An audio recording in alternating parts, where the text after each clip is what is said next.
आज का बाइबल का वचन राजाओं का दूसरा ग्रंथ अध्याय 4 वचन 42 से 44। दूसरा वचन संत पौलुस का इफिसियों के नाम पत्र अध्याय 4 वचन 1 से 6। और आज का सुसमाचार सन यूहन्ना के अनुसार अध्याय 6 वचन 1 से 15। राजाओं का दूसरा ग्रंथ अध्याय 4 वचन 42 से 44। एक मनुष्य बाल शलीशा से आया और उसने ईश्वर भक्त को प्रथम फल के रूप में जो कि 20 रोटियां और नए अनाज का बोरा दिया। तब एलीशा ने कहा, लोगों को खाने के लिए दे दो। किंतु उसके नौकर ने कहा, मैं इतने को ही 100 लोगों में कैसे बांट सकता हूँ। उसने उत्तर दिया, लोगों को खाने के लिए दो, क्योंकि प्रभु ने यह कहा है, वे खाएंगे और उसमें से कुछ बच भी जाएंगे। उसने लोगों को खिलाया, उन्होंने खा लिया, और जैसा कि प्रभु ने कहा था उसमें से कुछ बच भी गया। दूसरा वचन संत पौलुस का इफिसियों के नाम पत्र अध्याय 4 वचन 1 से 6। ईश्वर ने आप लोगों को बुलाया है, आप अपने इस बुलावे के अनुसार आचरण करें।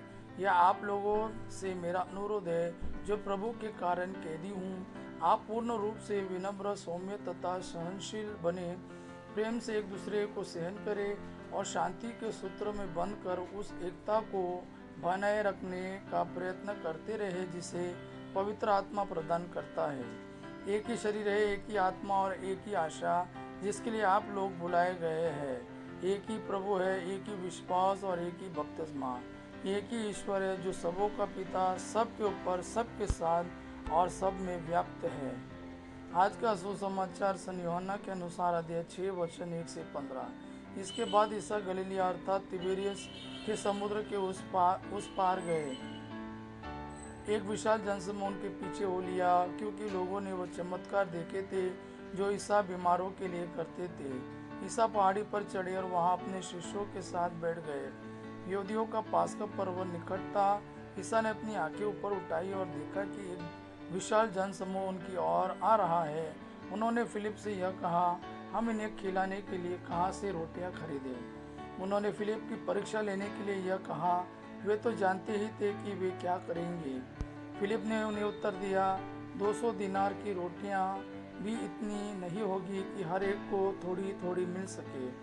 उनके शिष्यों में एक सिमोन पेत्रुस के भाई अंद्रयास ने कहा, यहाँ एक लड़के के पास जो कि 5 रोटियां और 2 मछलियां हैं, पर यह उतने लोगों के लिए क्या है। ईसा ने कहा, लोगों को बैठा दो।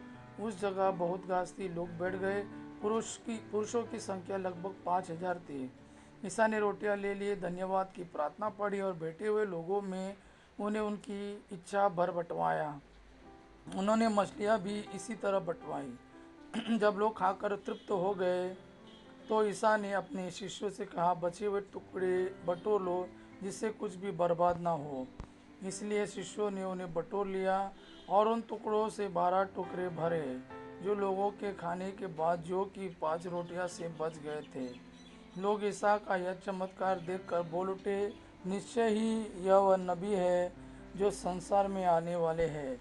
ईसा समझ गए कि वे आकर मुझे राजा बनाने के लिए पकड़ ले जाएंगे, इसलिए वे फिर अकेले ही पहाड़ी पर चले गए। यह प्रभु का वाणी है। प्रभु को धन्यवाद।